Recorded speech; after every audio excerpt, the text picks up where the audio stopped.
Hello students, আমার চ্যানেলে তোমাদেরকে স্বাগত। শুরু করছি ক্লাস 11-এর ফার্স্ট সেমিস্টারের ভূগোল ক্লাস। এখন তোমাদের সামনে আমি আলোচনা করব চতুর্থ অধ্যায় ভূমিরূপ গঠনকারী প্রক্রিয়া ও উদ্ভূত ভূমিরূপ। এই চ্যাপ্টার থেকে কিন্তু অনেকগুলো আছে, অনেকগুলি চ্যাপ্টার আমরা পাবো, অনেকগুলি পর্ব পাবো, ঠিক আছে। তো এখন আমি তোমাদের সামনে নিয়ে এসেছি চতুর্থ অধ্যায় ভূমিরূপ গঠনকারী প্রক্রিয়া ও উদ্ভূত ভূমিরূপ। একদম প্রথম থেকে শেষ পর্যন্ত ভিডিওটা দেখবে, একটু স্কিপ করবে না। যারা ক্লাস 11-এ ইতিমধ্যে ভূগোল পড়বে বলে ঠিক করে ফেলেছো, তোমরা নিশ্চয়ই জানো তোমাদের ফার্স্ট সেমিস্টারে ভূগোলে কিন্তু 35 নম্বরের এমসিকিউ আছে। সুতরাং 35-এ 35 পেতে হবে। সেই 35-এ 35 পেতে গেলে কিন্তু আমার ভিডিওটাকে ফলো করতে হবে, ঠিক আছে।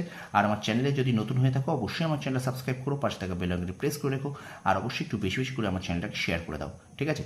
তো চলো শুরু করে দিই। ক্লাস 11 সেমিস্টার 1 ভূগোল চতুর্থ অধ্যায় ভূমিরূপ গঠনকারী প্রক্রিয়া ও উদ্ভূত ভূমিরূপ। একদম প্রথম থেকে শেষ পর্যন্ত ক্লাসটি দেখবে। দেখো, প্রথম প্রশ্ন বলছে গ্রিক শব্দ এপিরোস শব্দের অর্থ কী? উত্তর হবে মহাদেশ। 2 নম্বর প্রশ্ন বলছে জেনেসিস শব্দের অর্থ কী? উত্তর সৃষ্টি। 3 নম্বর প্রশ্ন বলছে কোন আলোড়ন ভূপৃষ্ঠে উলম্বভাবে অর্থাৎ পৃথিবীর ব্যাসার্ধ বরাবর কাজ করে? উত্তর হবে মহীভাবক আলোড়ন। পরের প্রশ্ন বলছে এপিরোজেনিক শব্দের অর্থ কী? উত্তর মহাদেশ গঠন। পরের প্রশ্ন দেখো, মহীভাবক আলোড়নের ফলে কী কী ভূমিরূপ গঠিত হয়? উত্তর হবে মহাদেশ, মালভূমি, চ্যুতি, ভৃগুতট, স্তূপ পর্বত, গ্রস্ত উপত্যকা ইত্যাদি। শুধু এইগুলো কিন্তু ভীষণ ভীষণ গুরুত্বপূর্ণ। এখান থেকে কিন্তু প্রশ্ন বিভিন্নভাবে আসতে পারে যে চ্যুতি কোন আলোড়নের ফলে সৃষ্টি হয়, বা মহীভাবক আলোড়নের ফলে নির্মিত কোন ভূমিরূপ সৃষ্টি, এই ধরনের কিন্তু প্রশ্ন তোমাদের পরীক্ষা দেবে। সুতরাং একদম খুঁটিয়ে দেখো, দারুণ ক্লাস তোমাদের সামনে নিয়ে এসেছি। দেখো, তারপর বলছে গ্রিক শব্দ ওরস শব্দের অর্থ কী? উত্তর হবে পর্বত। পরের প্রশ্ন দেখো, অরোজেনিক শব্দের অর্থ কী? উত্তর হবে পর্বত গঠন। পরের প্রশ্ন দেখো, কোন আলোড়নে ভূত্বক অনুভূমিকভাবে কাজ করে? উত্তর হবে গিরিজনী আলোড়ন। 9 নম্বর প্রশ্ন দেখো, গিরিজনী আলোড়নের ফলে কোন কোন পর্বত সৃষ্টি হয়? উত্তর হবে ভারতের হিমালয় পর্বত, উত্তর ও দক্ষিণ আমেরিকার রকি পর্বত ও আন্দিজ পর্বত।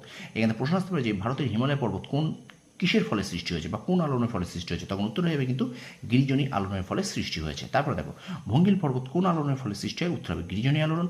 তারপর দেখো, স্তূপ পর্বত কোন আলোড়নের ফলে সৃষ্টি হয়? উত্তর হয়ে যাবে কিন্তু মহীভাবক আলোড়ন। স্টুডেন্টস, ভিডিওটা কেমন লাগছে অবশ্যই তোমরা একটু কমেন্ট বক্সে কমেন্ট করে জানিও। আর একটা কথা বারবার বলি, শর্ট প্রশ্ন কিন্তু তোমাদের খুঁটিয়ে পড়তে হবে, কারণ 35-এ 35 পেতে গেলে তোমাদের কিন্তু একদম সিলেবাসটাকে গুলিয়ে খেতে হবে, ঠিক আছে। আর আমি তোমাদের কিন্তু সিলেবাস একদম খুঁটিয়ে তোমাদের প্রশ্ন নিচ্ছি।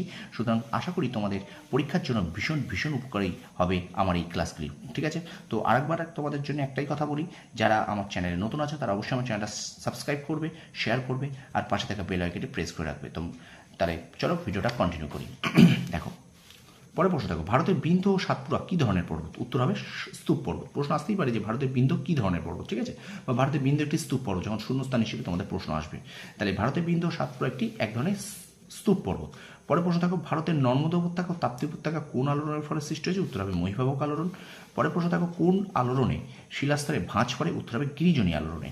পরে একটা এমসিকিউ আমি দিয়েছি, দেখো, দক্ষিণ আফ্রিকার দ্য গ্রেট রিফট ভ্যালি কোন আলোড়নের ফলে সৃষ্টি হয়েছে?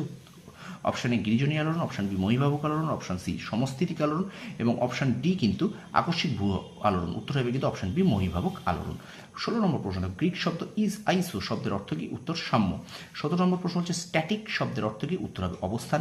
18 নম্বর প্রশ্ন হচ্ছে ভূপৃষ্ঠে উল্কাপাতের দ্বারা সৃষ্ট গর্তকে কী বলে? উত্তর হবে মেটিওরাইট ক্র্যাটার, ঠিক আছে।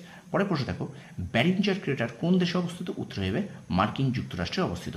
এবং এই চ্যাপ্টারের অর্থাৎ এই অধ্যায়ের শেষ প্রশ্ন দেখো, গ্রস্ত ও স্রংস উপত্যকা কোন আলোড়নের সৃষ্টি? উত্তর হবে কিন্তু মহীভাবক আলোড়ন, ঠিক আছে। তো স্টুডেন্টস, এই 18টা প্রশ্ন তোমরা একদম খাতায় নোট করে নাও। আশা করি এখান থেকে তোমরা কিন্তু প্রশ্ন অবশ্যই পাবে। আর একটা কথা বারবার বলছি, এইগুলোকে বারবার করতে হবে। শর্ট প্রশ্ন কিন্তু একবার দুবার তিনবার করলে হবে না। শর্ট প্রশ্ন যদি তোমরা ফুল মার্কস পেতে চাও, শর্ট প্রশ্নের জন্য তোমাদেরকে কিন্তু পুরোপুরি রিভিশন দিতে হবে, বারংবার রিভিশন দিতে হবে, তবেই তোমরা কিন্তু শর্ট প্রশ্ন মনে রাখতে পারবে। শর্ট প্রশ্ন মনে রাখতে গেলে রিভিশন কিন্তু মাস্ট, ঠিক আছে।